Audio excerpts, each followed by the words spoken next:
Hey there, and welcome back to Help My Business is Growing, a podcast where we explore how to grow and build a business that is healthy and sustainable. I'm your host, Kathy Sutina. I'm super excited about this episode because we're not just going to be talking about how to hire the right people, but also how do you bring them into the company the right way?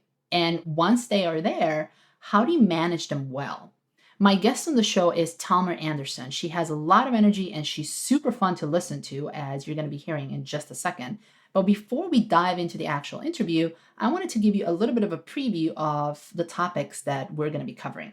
So we're going to be talking about how to figure out who to hire and how to effectively vet the people you're considering hiring. Should you involve other team members in your hiring decisions and how to go about doing that in the right way? What not to do when you're onboarding your new hire. And we're also going to be touching on the proper management of teams when you're starting to add layers and you just do not have the capacity for those one-on-one meetings with everyone anymore. There are going to be detailed timestamps of every topic that we are covering in the show notes, so you can always go and reference those and just jump into those directly if you want to. And as a reminder, this episode also comes with a blog post with resources as well, and it will direct you to Talmar's website and her programs. So here's a little bit about Talmar. Talmar Anderson has over 30 years of experience leading, growing, and designing kick-ass teams for small businesses and entrepreneurs. She's also a published author, the thought leader of the Boss Muse, and CEO and founder of Boss Actions. Talmar believes that any business owner can learn to build a kick-ass team to grow their business. In fact, it is required. Through her groundbreaking bossification program, she's led over 100 entrepreneurs to do exactly that. Her message has been featured on a national television show that aired on Amazon Fire, Roku, and Apple TV. Join us.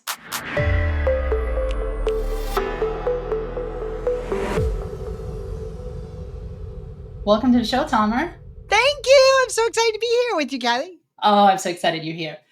And we're going to be talking about hiring. And when it comes to hiring, my philosophy is that if you hire the right people and then manage them well, no matter what's happening in your business, you can always figure things out. And that's simply because you can tap into other people's expertise and other people's point of view. And as an owner, you also even have options there. You can hire an employee, or you can hire an outsourced person. But it really all boils down to having the right people in the right places and having that proper management in place. So I wanted to ask you, what's your take on it? And what do you think that so many business owners struggle with these two parts? Well, I want to be clear that I predominantly speak to small business owners, right? I do think that there's different hiring strategies for different size companies, but my heart belongs to small business, right? Now, let's be clear, small business is still 50 million and under. So doesn't have to be that small. So when I talk about my strategies and recommendations, it's for that small business owner, whether they're just starting out and getting ready for their first hire or they're reorganizing their teams. But I think the most actionable insight I can give any small business is that they really have to stop hiring for potential. And that's like a big deal. That's not what they're being told. They're being told, get out there, find young people, train them up. But small business doesn't really have the capacity yet to afford the time to wait for somebody to learn how to do the job, or to afford the resources and money and time and energy to train someone, to pay them to learn. It doesn't serve our small business growth to really look for someone that still is learning their job. We really need to be able to identify what we need today, what our business needs today, so that we can learn how to attract it and vet it and make sure that we're bringing on the kind of people that are going to rock for our business from the get-go, because that's what small business needs to be able to take advantage of that growth. Yeah, that's such a good point. And do you have any recommendation of how would someone that's getting ready to hire, and especially hire multiple people, figure out who should they hire, how should they hire, and what do they actually really need in the business right now? Girl, that's a whole program, which we won't talk about all of that. But let's just talk about where to start. So the first thing you really have to do is you have to be able to look into your business and identify what you need, right? The first thing is, I need help. You need to learn how to identify what your business needs.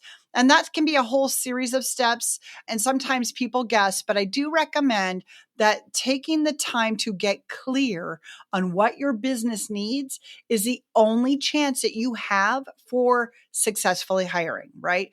if we hire for what we think is nice, or wouldn't it be great if I had someone help me with this? If we don't take the time to really think about the time that we're putting in on what we want to outsource or delegate, or what we consider would be a successful result, if we don't take that time to really identify what would be successful for our business, then we have nothing to measure against when we go to see if someone's the right hire. So because somebody says they can do something, we're going to want to put them through a vetting process. And we can't build that vetting process until we know what we're looking for. So the first thing I really want everybody to do, once they're thinking, "Oh, I think I need to hire," create some time on their calendar where they can really sit down and understand where they're spending time and energy and what's going to be best for their business if they look at hiring. And I also want to be clear that hiring includes your vendors, your independent contractors, and your employees. I hear from business owners all the time, "Oh, I'm not hiring yet." Yeah, I say, really, you don't have anybody you work with on any of your projects? You don't have a bookkeeper, or outsource your social media, or have somebody that helps you deliver projects once in a while? "Oh, yeah, but they're not employees." Let's be clear, boss. The minute you're bringing somebody in to influence the success or how you deliver for your clients, you are hiring and you are a boss. So we have to take the time to start to think about what we need from those relationships and those roles before we go out and we hire people, get them on the payroll, whether that's through paying an invoice or paying payroll itself. Let's make sure they can do what we need in our business.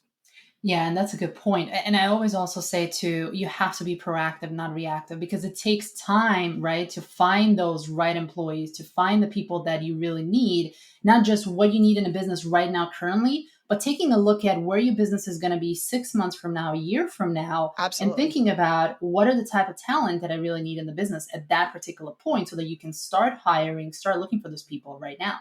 Absolutely. I do love that. And that's one of the big shifts that we tell our bosses is, the CEO role. The reason overwhelmed business owner is how most of our clients, I'm overwhelmed. There's so much going on. And usually it's a good thing, right?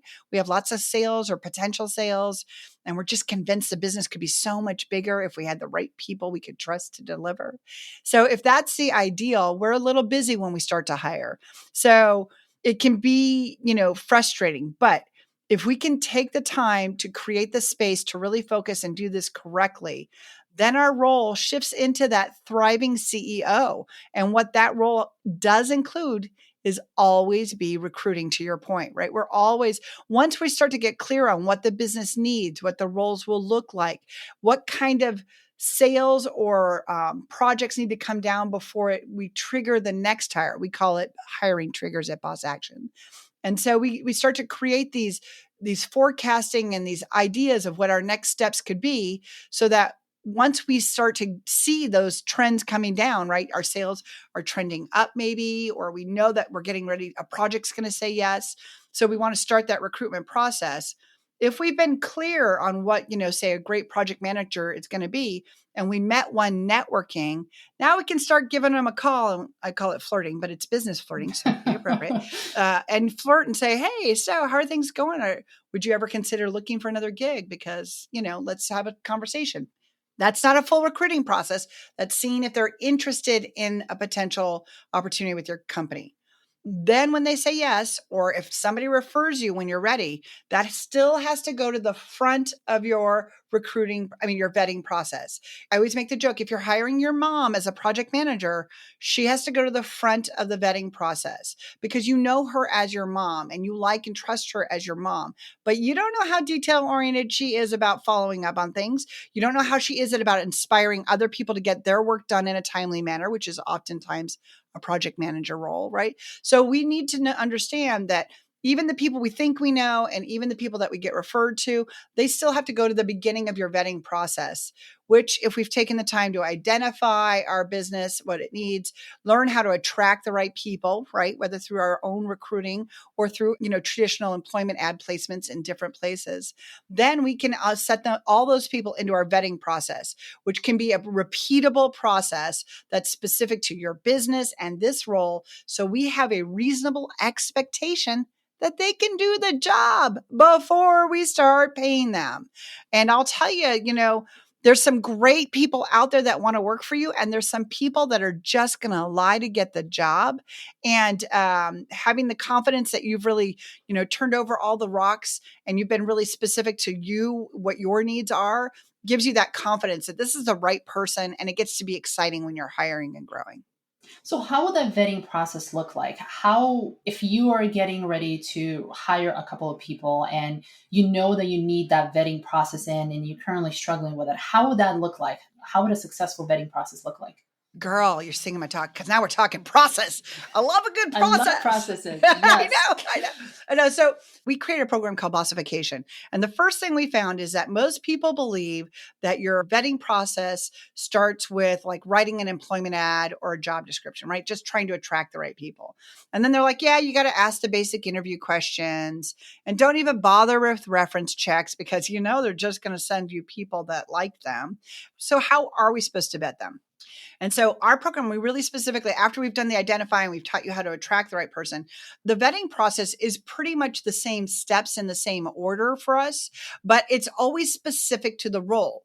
And what I mean by that is, Kathy, if you were hiring a customer service representative for your company, and I was hiring a customer service representative for my company, you might care more about somebody who is very good at scheduling and deadline management. Maybe that's critical for your CSRs, right? They have to be able to get things for the customer, get that detail in, and get people moving through a schedule. Maybe that's really good for you guys. And maybe my CSR is really all about making people feel heard and listened to and cared for, right? So we can't have the same vetting process. We can't ask them where they want to be in 5 years and we're going to get the same answer, but that doesn't tell us which one's the right one for us. And so getting strategic about how you write your interview questions and how you write, this is the bomb drop. I mean, the mic drop, get excited. How you write your reference check questions. Yeah, I want you to start doing these more specifically, people. But you write the questions more specific to what you've identified as success for your business. And that's about knowing the kind of people that are going to do the job the way you want to do them, that will serve the clients that you serve, and that will bring the skills and experiences to you that they can do the job from day one.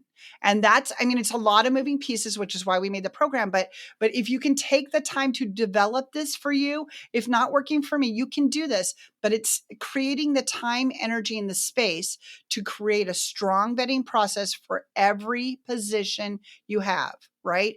So then when you go now and you hire, you have your CSR, customer service representative, but now you're ready to hire somebody, that's going to be, I don't know, vice president of marketing. That vetting process can't be the same. It's not the same success markers. It's not the same skill set. It's not the same. Yes, the same clients. Yes, the same boss, but it's still going to change. And we've got to be really mindful about hiring for every position. Does that help? Yeah, it does. And what I'm hearing is also embedding your company culture in the vetting process, embedding it in there. And if you're interested in more details on the company culture, I actually did an episode specifically for that, episode 1 with Lindsay Love White. it. So go ahead and listen to that, and you can take some of those gold nuggets that Lindsay shared with us and marry it with Talmar's hiring process, and you're going to have a booming hiring process. And I love that, embedding that into the vetting process, because it's so important. And what I really like about it is that it really is specific to a specific role that you're hiring. You're not applying a paying job to every single job. You're looking at it from a different point of view and making sure that it matches to where you really want to be. Well, because they are different roles and they have different needs, but it is, the alignment part. So the alignment part's not just about hiring. What you're really doing when you're clear on your culture and why you like the people you work with and what you guys are, why you're serving this client, when you pull that into your vetting process, here's the best part. That affects tenure, and tenure is how long somebody stays on as an employee. If we can find somebody that's a great customer service representative, but has a big chip on their shoulder for corporations, and my company serves like Coca-Cola and big corporations, it doesn't matter how great a CSR they are. They're always going to be a little unhappy. They're not going to be there bringing their best game, and they're not going to get excited that Coca-Cola had a big win for our services if that's what we did. So that alignment allows people to not just rock what they're good at and do well for your business, but that alignment of the culture and the people you serve and why you're doing what you're doing is about the teamwork and feeling like you're on the same mission and rowing the boat the same way, as they say. But it's also, it lets them find more satisfaction for what they're doing. If you're a luxury business and you have a lot of wealthy clients and there's somebody that's fearful of money or thinks that rich people are evil, again, they could be brilliant. They could be the best technician, whatever you hired for that thing. But that's going to be a little disconnect because in their mind, they're serving something that they don't connect with. And that keeps them from staying longer. It keeps them from helping in those times when we all kind of pitch in for each other. It really kind of pulls them away. And it can just create that kind of poison apple person, right? That one who's like, "Rah, rah, rah, rah," and everybody's like, boy, Talmar's always in a bad mood. But it's because Talmar's misaligned with the mission, probably. They could be great at their job, but they're not happy because they don't love what they're doing yet. And that's why that passion, purpose, mission, culture piece is so critical for really good team development, for strong hires. It's really important. So thanks for tying that in, Kathy. And you know what, when it comes to team and selecting team members, how important do you think it is to involve other team members into this vetting process? And know a difference between, a difference between the levels that you're going to be hiring for. If you're hiring a director or VP level in your company, it's going to be a lot different than hiring a service representative. But how important do you think it is to involve the team members into those hiring decisions in general? I love this question. And boy, girl, we could talk about just this question itself for like the next 35 minutes because there's a lot of different pieces to that, right? So the first piece is, are you bringing them in because you don't trust yourself on vetting their qualifications? And that's not necessarily a bad thing, right? I may not be an expert at marketing copywriting. So I want somebody who is to tell me if this person's writing well or not, right? I don't know. So it's okay to bring experts in that case. If we're going to ask people to be a part of that process, we have to be clear what we're asking them to look for. And if they're just part of the team, meaning not another owner and not going to be the boss of this person, it's critical that you explain to them you're asking for their input. Because I think that one of the biggest mistakes bosses make is they're like, all right, we're going to do team, we're going to hire for our team.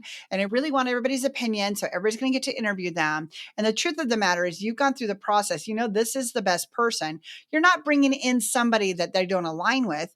But maybe, two of the employees have a friend that's also in consideration, in which case they're always going to, do your people know how to vet? Do your people know how to interview? What is the point? Are you looking to see if they all click together? Again, if you're hiring for aligned mission and you're hiring for aligned business practice, like you're happy, we're uber professional. We like dogs laying at our feet. If we can identify that, the likelihood that they're going to get along is key. So you have to be clear why you're pulling somebody in and what you are expecting them to read into. And then you have to set their expectation for how you're going to take that. Because at the end of the day, you might be like, I am convinced Kathy, she is the bee's knees. I need to have her. And the rest of the team would be like, she was okay, but Mary was so perky. I really liked her energy. Well, that's fine, but Kathy's qualified. Kathy's the one. And as the boss, I have to look out for the business.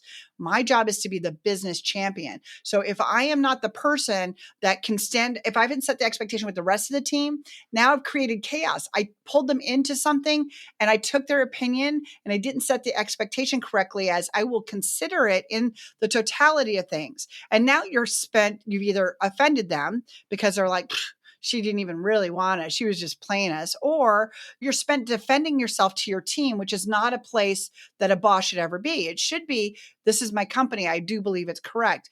It's not that you couldn't explain, but you have to you have to walk that line between explaining your decision so that they can all work as a team and defending your action to not take their input.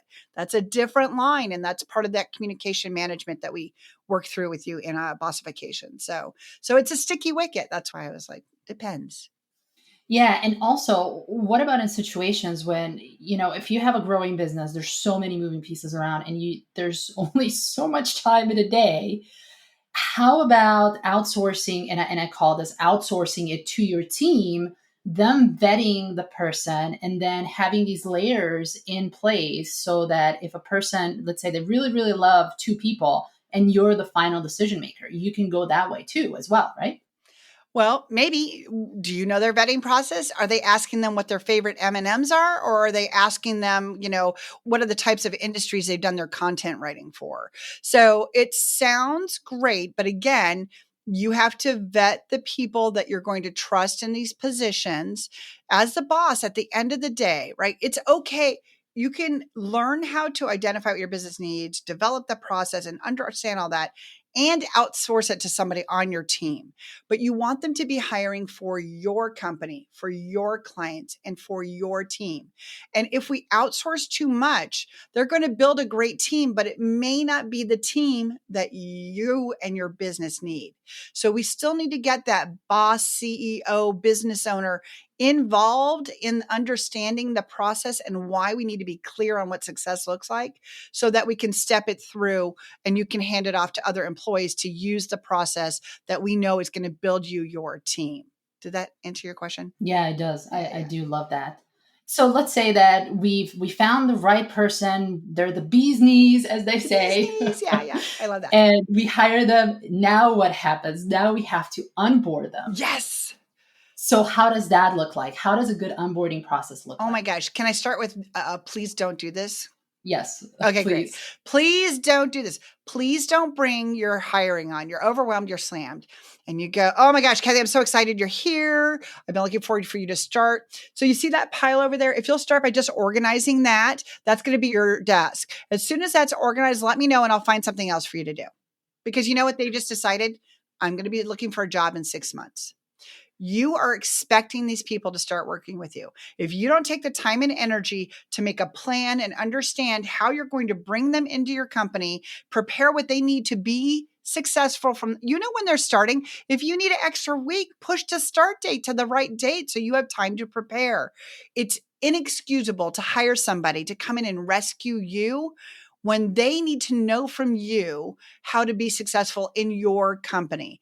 And if you're not prepared for that, it's not fair to them that you're disappointed that they're sitting around waiting for something to do because you didn't get organized enough to understand how best to use them and how to let them impact your success and your business. So, of all the things I see small business owners do, it's not taking the time to prepare.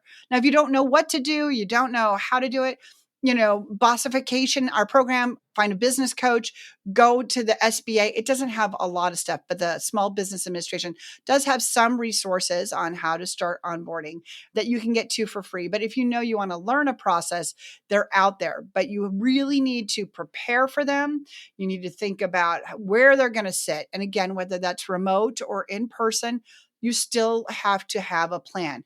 What is that first day going to look like? How will they know that you planned for, expected, and gave them the tools to be successful?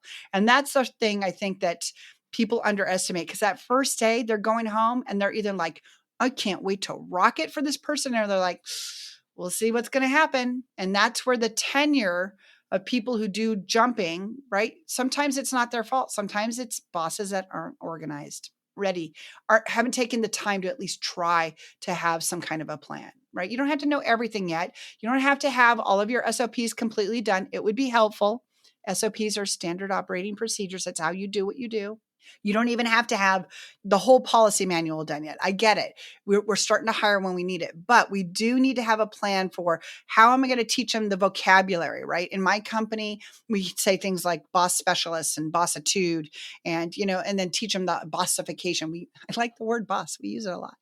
So but I have to teach my new employees what all those words mean and how we use them. So there's a vocabulary that they need to learn. Now, that's something that is very specific to my culture and very specific to my company and not an industry standard. So sometimes people come with a vocabulary understanding. If we're in health insurance, those people are going to understand the words, having to do with open enrollment and the kind of vocabulary. But there's things that people need to know to be successful, and a boss provides the tools. The team builds success. And those tools predominantly have to be ready so that when they walk in the door, they can just make a huge difference right away. Yeah, and I just hired someone recently, and I was surprised by how many things need to happen for someone to be correctly onboarded.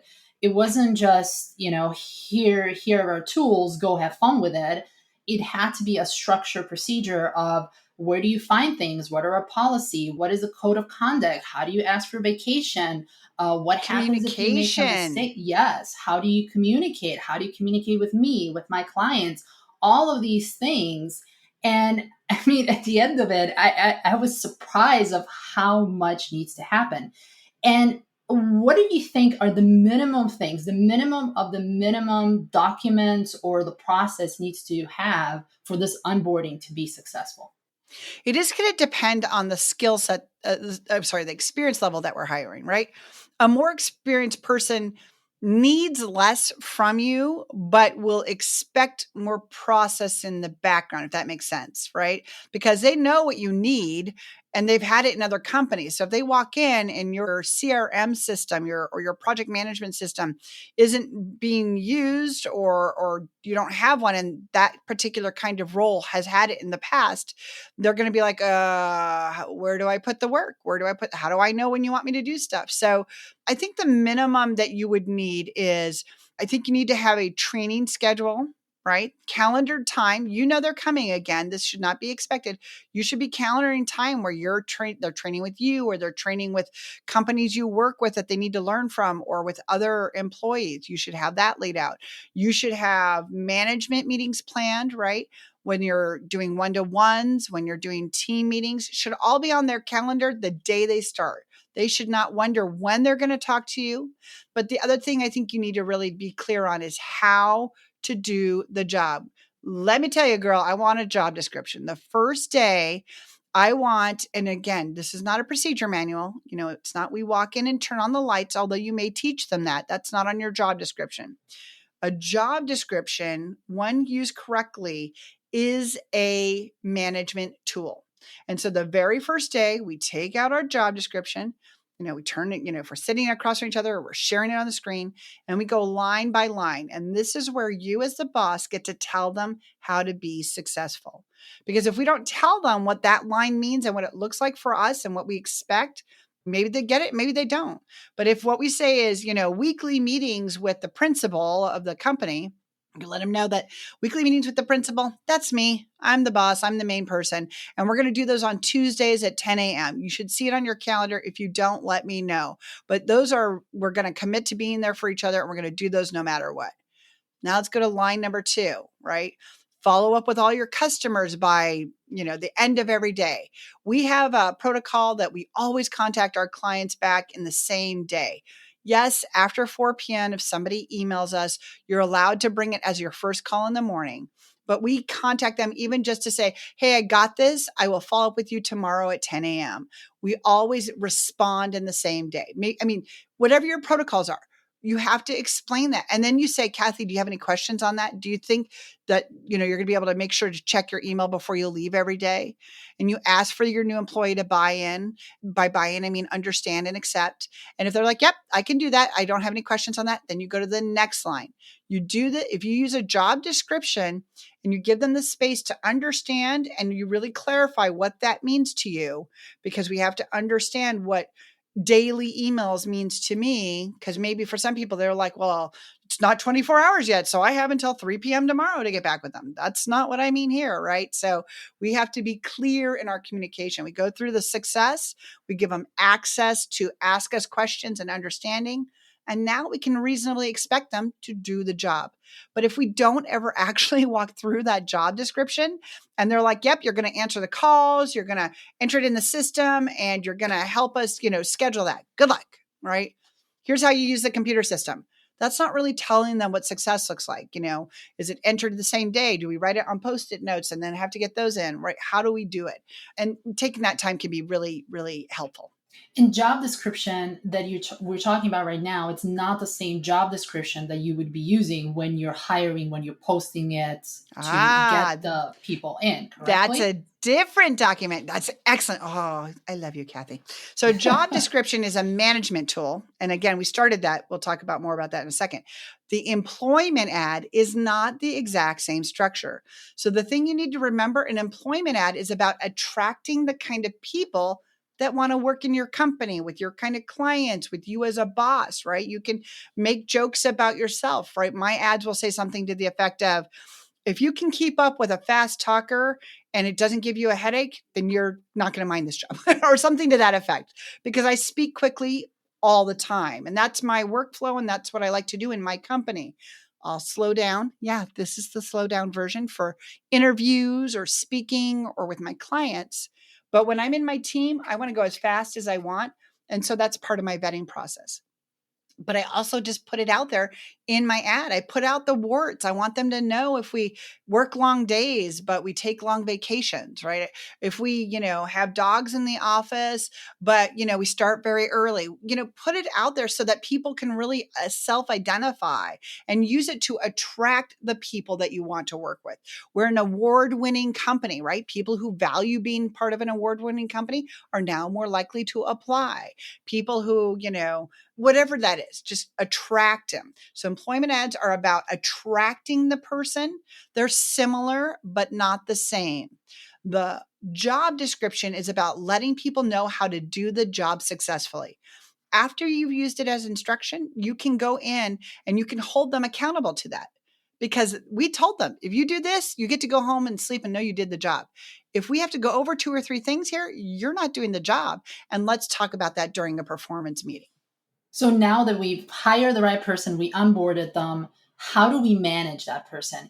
Is management of someone who's been recently hired and onboarded different from someone who has been in the business for a while? I think so.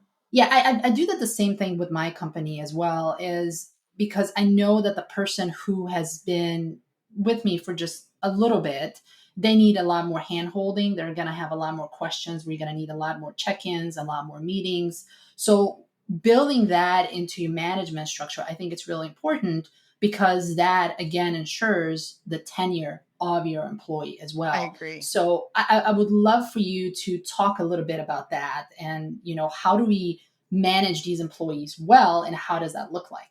So, you're correct in that. I agree that the first, 6 weeks, 90 days depends on, the job, your industry, their experience, that you're going to be in front of them much more frequently than you will later on.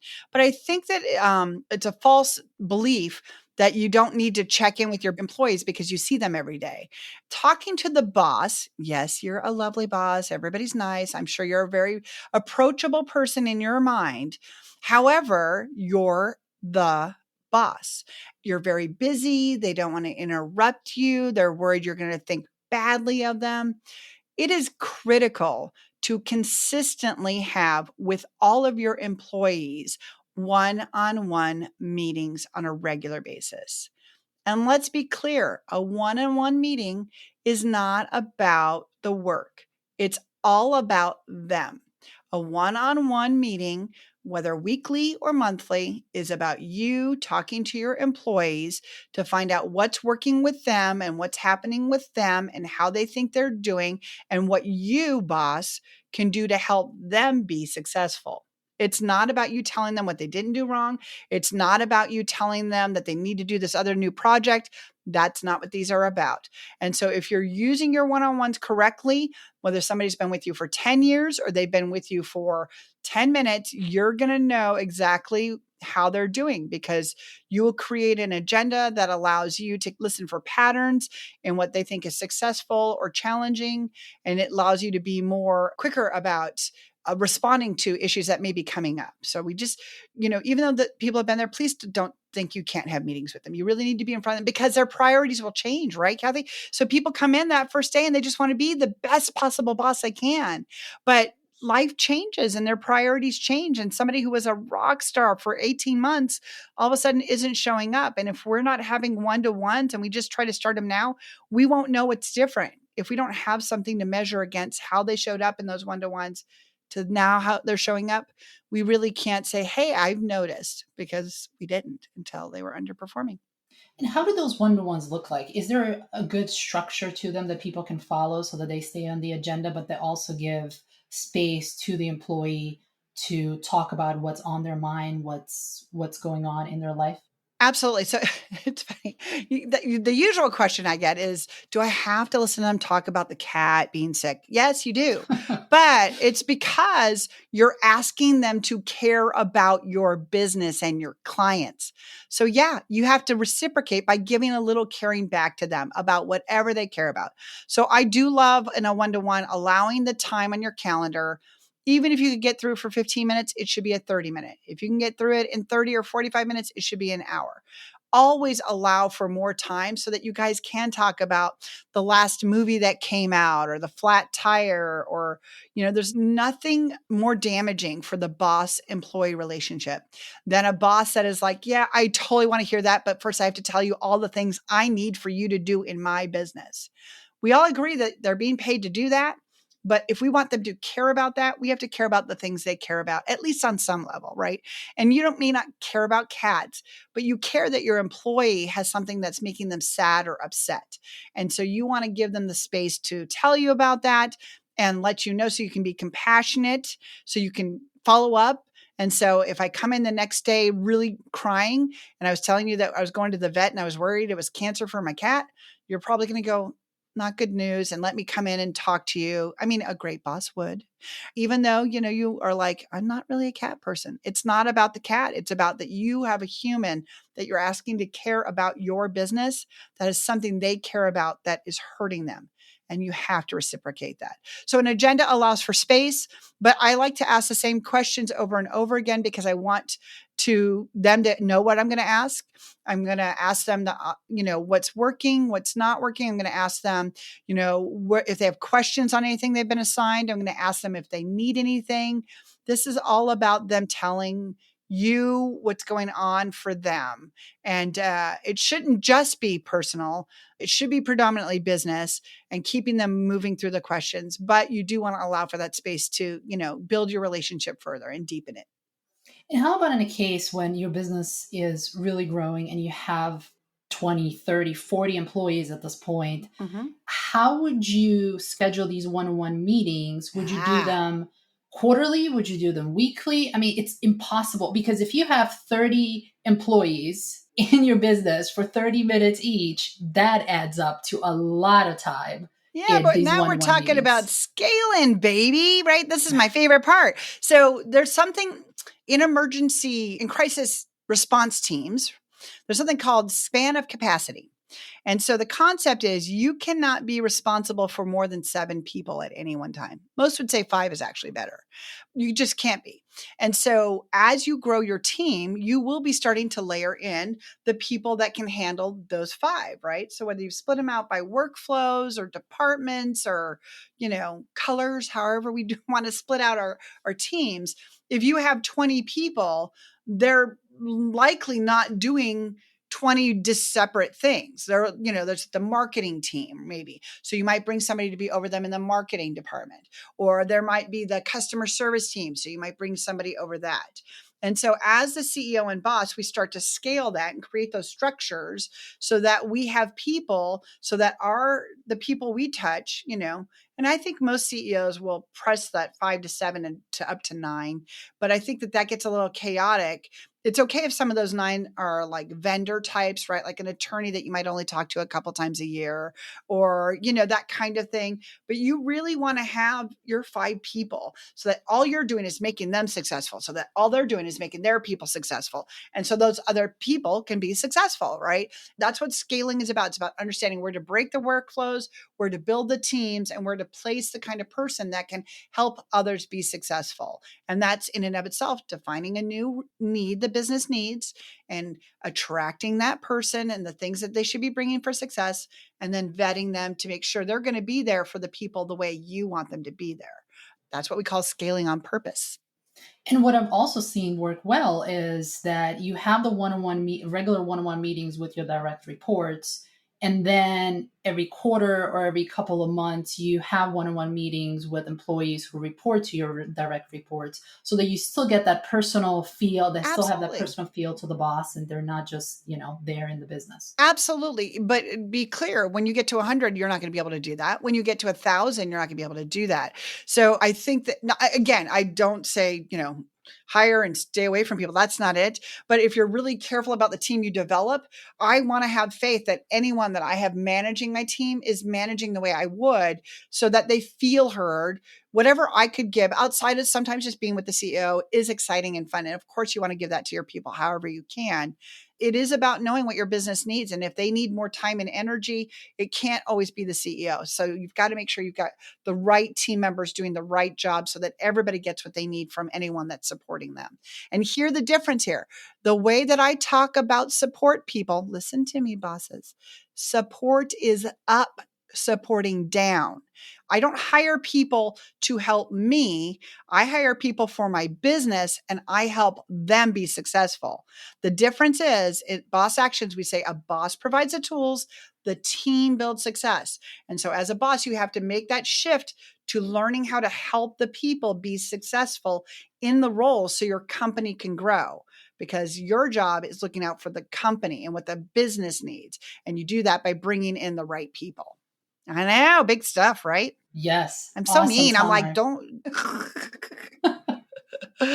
So yeah. So it doesn't have to be as hard as people think. You don't have to be mean. You don't have to be an ogre. You can get people to deliver the way you want. You might need to brush up on the way you communicate or how frequently you give access to your team. You may have to change some of the players on your team right now. Sometimes who got us here is not the people that'll go there, and that's a boss journey too, right? When we start our businesses, we think we want this kind of a team and maybe the role wasn't right or the experience level wasn't right or the culture has changed and really is defined now. We know who we're serving and this person isn't a match. So that can be part of it, learning how to have those conversations with our underperformers or mismatch hires. That's all part of it. And so that's why we have our company so we can help people figure that stuff out. Awesome, Talmar. This was so helpful. So helpful to me. I know. I love that. I'm glad I could help. So if someone is getting ready to hire right now, and we talked a lot about this, but what is the one tangible step that they can take in the next week to get them closer to that perfect hire? Well, so if you want to get closer to the perfect hire, you really have to sit down. Once you've identified, this isn't the first step because you've got to identify what you need, right? So let's say I need social media help. I know I need social media help. You need to be clear what that help will do for you, right? I need them to take over the posting. I can't get it on my calendar. I can't make it happen. I'm not getting it done. You need to be clear what the result looks like. And that's how you back into what the right person will look like and how they can bring successful experience, education, or personality traits. Does that make sense? So it's not just identifying what you need, but be clear the results you want.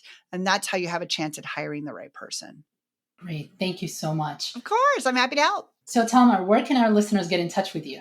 Thank you for asking. So we are bossactions.com, not www, just bossactions with an S.com. And if it's okay, I'm happy to offer a free assessment we have. It's called Which Boss Are You, right? There's different kinds of bosses out there and you guys are really hard on yourselves. And so you might call yourself a micromanager or a let's be friends boss or an overwhelmed boss.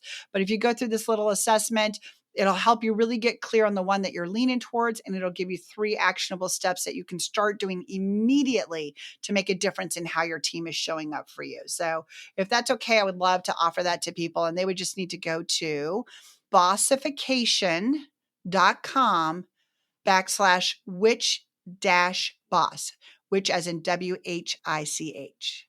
So I'm going to spell that one more time because it's long and painful. I apologize. Bossification, BOSSIFICATION.com, which WHICH-boss. And then if you go there, you'll get that assessment and we'll send you some great tips on how you can really show up for your team in a way that isn't overbearing, isn't harder, doesn't make you work more, but get you the results you're looking for. That is so generous and such a great offer. And I'm also going to be linking the link into the episode show notes. Yay! And it's going to be in the blog. So if you're interested, you can go there as well. Thank you so much for being on the show, Talmar. This was very insightful, super helpful. I love it. I love it. I just want everybody to be wildly successful. That's all I want. Thank you.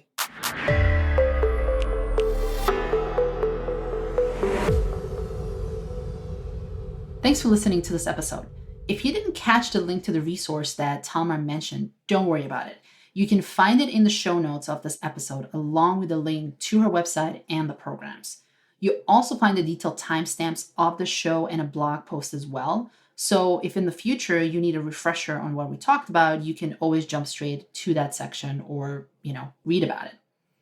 And hey, before I go, I do have a favor to ask. If you're listening to this on Apple Podcast, if you could please go to the show and tap the number of stars that you think the show deserves.